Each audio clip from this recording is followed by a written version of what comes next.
Vous êtes devant un nombre relativement important de personnes auxquelles vous devez vous adresser. Ils vous regardent, ils vous écoutent. La salle devient silencieuse. La parole est à vous. Seulement que vous devez le faire en anglais. Une langue qui n'est pas forcément votre outil de communication habituel.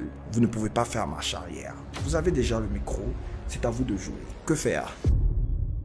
Vous serez certainement étonné si je vous dis que le plus important pour faire bonne impression, dans ce cas de figure, n'est pas forcément d'avoir les meilleures compétences linguistiques en anglais. C'est surtout le fait de vous lancer, de faire le premier pas, de débloquer ces limites, ces idées que vous avez en tête qui vous empêchent de vous jeter à l'eau. Ne pas avoir peur de parler. Parler en oubliant le simple fait de construire des phrases qui doivent être linguistiquement correctes, mais s'exprimer, communiquer, conserver sa personnalité, exprimer ses compétences. C'est ça la fluidité orale en anglais. C'est le fait d'être constant, le fait de démontrer une confiance, une aisance lorsque vous exprimez vos idées. Le fait de ne pas laisser vos limites linguistiques affecter l'expression de votre personnalité lorsque vous utilisez cette langue. Parler avec confiance, assurance et surtout pertinence. C'est ça l'idée de la communication, n'est-ce pas? Ce n'est pas le nombre de fautes que vous allez faire à chaque fois. Même si vous en faites, souvenez-vous que la langue anglaise est moins exigeante grammaticalement que le français,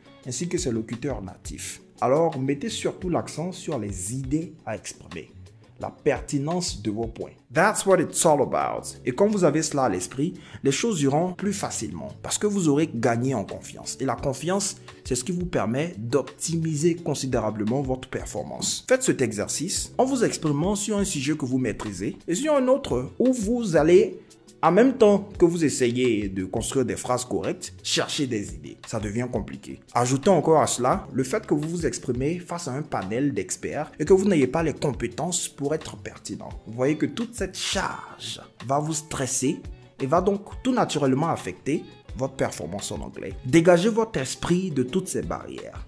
Lancez-vous.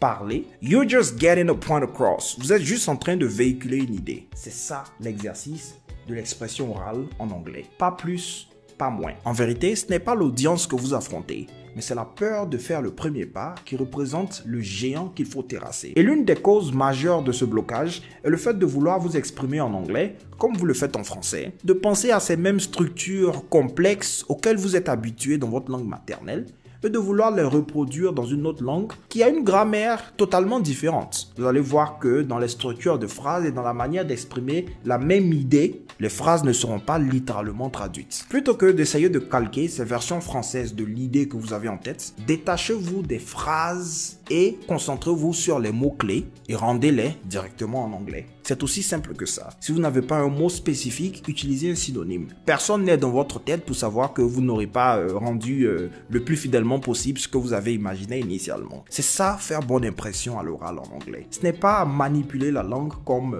Shakespeare, mais c'est savoir l'approcher, faire le premier pas et se lancer. This is it. Je suis Coach Mike, ESL, formateur certifié, spécialisé en techniques d'expression orale, en anglais général et business English. Si vous avez aimé cette vidéo, n'hésitez pas à laisser un like et vous abonner à la chaîne YouTube.